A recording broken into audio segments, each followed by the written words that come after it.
तब्बल 177 दिवसांनी चारकोपच्या राजाचं मुंबईमध्ये विसर्जन झालं। विसर्जनासाठीची कोर्टाची लढाई पार पडल्यानंतर मिरवणुकीचा गुलाल उधळत वाजत गाजत बाप्पाला निरोप सुद्धा देण्यात आला।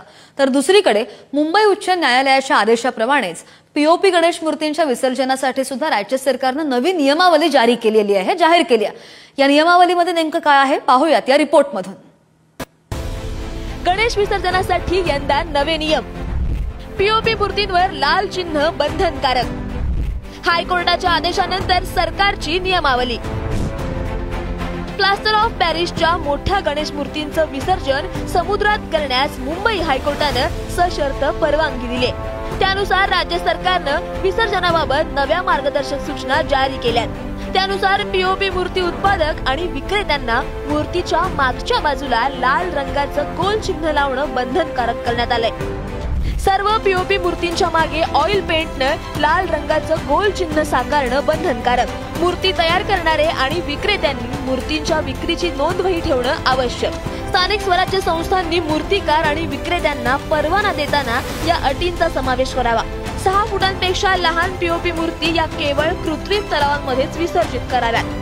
6 फुटांपेक्षा मोठ्या मूर्तींसाठी नैसर्गिक जलस्रोत वापरण्याची मुभा ही केवळ पर्यायी व्यवस्था नसल्यास मिळेल। मोठ्या मूर्तींचं विसर्जन नैसर्गिक जलस्रोतात झाल्यास दुसऱ्या दिवशी स्वच्छता आणि अवशेष गोळा करण्याची जबाबदारी स्थानिक स्वराज्य संस्थांचीच असेल।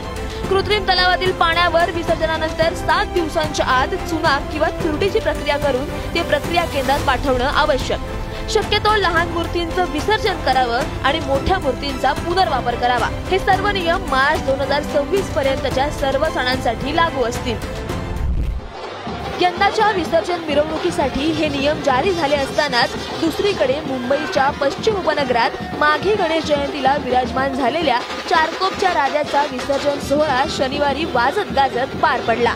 पर्यावरण हानी टाळण्यासाठी गोराई समुद्रात विसर्जनाला मनाई करण्यात आली होती। त्यामुळे चारकोपचा राजा 177 दिवस मंडपातच होता। अखेर चारकोपच्या राजाच्या विसर्जनाचा गुलाल उधळला गेला। खुश आहोत आम्ही की आम्हाला न्याय मिळाला ह्यांच्याकडून आणि ज्यांनी प्रयत्न केले ज्या सगळ्या मंडळांना किंवा सगळ्या समितींना खूप धन्यवाद देतो आम्ही की आम्हाला न्याय मिळवून दिल्याबद्दल। आणि चारकोपच्या राजाच्या आशीर्वादाने आणि लालबागच्या राजा किंवा सगळ्या गणपतीच्या आशीर्वादाने आज आम्हाला हा न्याय मिळालेला आहे। तो आज उत्स्फूर्तपणे आज तुम्ही बघत आहात किती गर्दी आहे विसर्जनाला। 177 दिवसांनी आज मुलं सगळे खुश आहात सगळे खूप। विसर्जन वादामुळे तब्बल 177 दिवस गणपती बाप्पाला मंडपातच बसावं लागल्याची मुंबईच्या गणेशोत्सवातली ही पहिलीच घटना असेल। मागे गणेशोत्सवात उद्भवलेले हे विघ्न यंदाच्या गणेशोत्सवाआधी दूर झाले ही बाप्पाचीच कृपा म्हणावी लागेल। पण या परवानगी सोबतच आता मोठी जबाबदारी मूर्तीकार आणि मंडळांवर असेल। सरकारच्या नव्या नियमावलीतून हेच अधोरेखित होतंय। मुंबईहून निखिल चव्हाण आणि मल्लिकार्जुनसह ब्युरो रिपोर्ट पुढारी न्यूज।